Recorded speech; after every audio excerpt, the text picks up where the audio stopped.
আজকের যে ভিডিওটা আমি নিয়ে এসেছি আপনাদের জন্য, এই ভিডিওটা অবশ্যই নিজেদের টাইম লাইনে অ্যাটলিস্ট শেয়ার করে রেখে দেবেন। কারণ এখানে আমি একটা দুটো নয়, কম করে 5-6টা এমন প্রসেস বলবো, এমন প্রবলেমস এবং তার সলিউশন বলবো, যেটা কিন্তু আপনাদের এন্টায়ার এই হবি লাইফে বা আপনাদের যারা পরিচিত, যারা এই হবিতে আছেন, তাদের জন্য কিন্তু খুব উপকারী একটা ভিডিও। তাই এই ভিডিওটা এন্ড অবধি অবশ্যই দেখবেন। আমি পার্ট বাই পার্ট বেশ কিছু প্রবলেম এবং তার সলিউশন নিয়ে কথা বলবো। একটা প্রবলেম হচ্ছে ইদানিং ওয়েদারে। সেটা কি হচ্ছে? বৃষ্টি হচ্ছে, ঠান্ডা লাগছে, আবার হুট করে গরম বেড়ে যাচ্ছে এবং মাঝে মধ্যে এমন দেখা যাচ্ছে যে গরমের পারদ এতটাই চলে যাচ্ছে যে প্রচণ্ড একটা অস্বস্তিকর পরিবেশ সৃষ্টি হচ্ছে। তো আমাদের যদি অস্বস্তিকর পরিবেশ সৃষ্টি হয়, আমাদের যদি সেটা মনে হয়, তাহলে ভাবুন যারা আমাদের পেটস, যারা অ্যাকুরিয়ামে আছে, তাদের কেমন লাগতে পারে।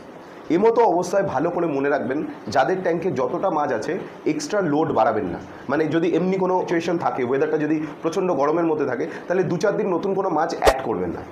এবার অনেকের হয়তো অলরেডি মাছ অ্যাড করা আছে অ্যাকুরিয়ামে, তাহলে তারা কি করবেন? সেই ক্ষেত্রে আমি বলবো, যদি অন্য কোনো আপনার কাছে হসপিটাল ট্যাঙ্ক বা সিমিলার খালি যদি অ্যাকুরিয়াম থাকে, ওটাকে রেডি করে কিছু মাছ ওখানে শিফট করার চেষ্টা করবেন।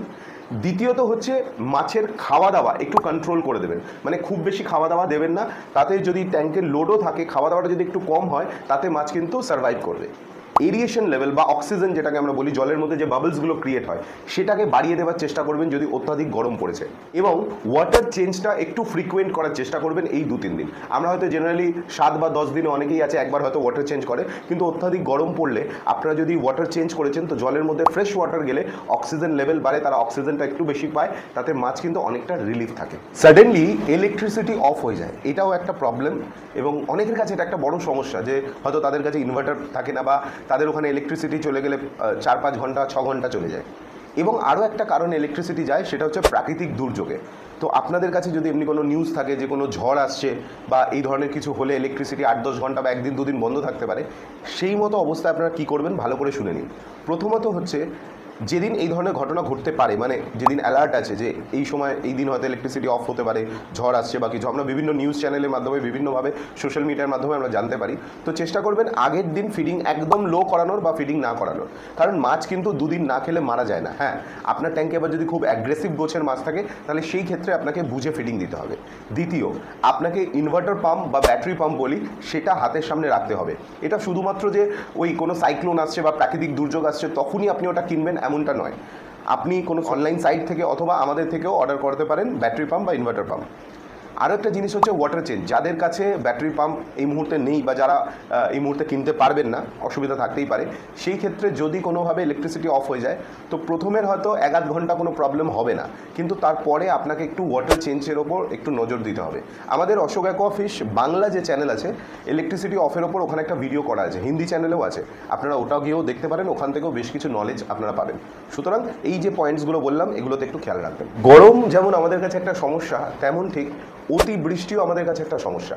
এবং দেখবেন এই যে সিজনটা চলছে, এই সময় অনেক সময় অতিবৃষ্টি হয়, মানে 4-5 দিন নিম্নচাপ চলছে। এবং আপনি দেখবেন যখন 3-4 দিন কন্টিনিউ বৃষ্টি হয়, সেটা হালকা হলো ভারী হলো, একটা ওয়েদারের মধ্যে চেঞ্জেস চলে আসে। আমরা রাত্রে ঘুমোতে গেলেও দেখবেন একটা চাদর নিয়ে ঘুমোচ্ছি, ফ্যানের স্পিডটা কম করছি বা এসি অফ রেখেছি, কারণ ওয়েদারের টেম্পারেচারটা অনেকটা কমে যায়, মানে টেম্পারেচার কমে যায়। তো এই টেম্পারেচারটা যেমন আমাদের ফিল হয় যে একটু ঠান্ডা লাগছে, সেম মাছেদের ক্ষেত্রেও সেম হয়। তো এই বর্ষাকালে বা এই সিজনটায় আপনারা কিন্তু অবশ্যই হাতের সামনে একটা থার্মোমিটার এবং একটা থার্মোস্ট্যাট রাখবেন। থার্মোস্ট্যাট বিভিন্ন ব্র্যান্ডের পাওয়া যায়, খুব দামি নয়। থার্মোমিটারও যে খুব দামি তেমনটা নয়। হ্যাঁ, থার্মোস্ট্যাট যদি একটু ভালো ব্র্যান্ডেড কিনতে গেছেন তাহলে একটু দাম বেশি নেবে, বাট আপনারা নর্মাল 300-400 টাকার মধ্যেও কিন্তু থার্মোস্ট্যাট পেয়ে যাবেন। আর থার্মোমিটার যেটা, ওটা 150 টাকা 200 টাকার মধ্যে পাবেন। তো এটা অবশ্যই হাতের সামনে রাখুন, যাতে আপনাদের ফিশ এই ওয়েদার চেঞ্জে কোনো প্রবলেমে না পড়ে। হঠাৎ আমরা যদি দেখেছি না আমাদের অ্যাকুরিয়ামের কোনো মাছ উল্টে গেছে, অ্যারোয়ানার ক্ষেত্রে অনেক সময় হয়, বা কোনো মাছ নিচে গিয়ে বসে গেছে, বা কোনো মাছকে মারছে, একদম আধমরা করে দিয়েছে, এই রকম অবস্থায় থাকলে আপনারা দেখবেন আমরা প্যানিক হয়ে যাই, ভয় পেয়ে যাই, ঘাবড়ে যাই, এবং ঘাবড়ে গিয়ে আমরা ভুল ডিসিশন নিয়ে নিই। তো কয়েকটা জিনিস বলছি, যদি আপনি কখনো এই সিচুয়েশনে পড়েছেন বা পড়তেও পারেন, আপনারা কিন্তু এটা খেয়াল রাখবেন। প্রথম কথা, প্যানিক হবেন না। যদি দেখেছেন কোনো মাছ অসুস্থ হয়ে গেছে, সাডেনলি কোনো মাছ উল্টে গেছে, যে রকমই অবস্থায় থাক, আপনারা দেখবেন যে ওই মাছটাকে অন্য কোনো মাছ ওই ট্যাঙ্কে ডিস্টার্ব করছে কিনা। যদি অন্য কোনো মাছ ডিস্টার্ব করে, তাহলে চেষ্টা করবেন বাকি মাছগুলোকে একটু শিফট করার, ইফ পসিবল। দ্বিতীয় জিনিস হচ্ছে, আপনাকে লাইটটা অফ রাখতে হবে এবং প্যানিক না হয়ে ওখানে স্ট্রেসিল বা স্ট্রেস কোড জাতীয় মেডিসিন দিতে হবে। যদি এরিয়েশন মানে আমি দেখাচ্ছি, এই দেখুন স্পঞ্জ ফিল্টার থেকে একটা বাবলস উঠছে, এই বাবলসটা জলের মধ্যে একটা এক্সট্রা অক্সিজেন ক্রিয়েট করে।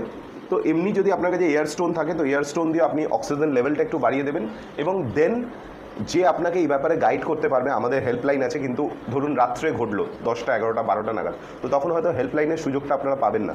তো যদি আপনার জানা পরিচিত কেউ থাকে তাদের কাছ থেকে হেল্প নেবেন, আর নতুবা আমি যেটা বললাম স্ট্রেস কোড বা স্ট্রেসিল এই জাতীয় মেডিসিন দিয়ে রাখবেন।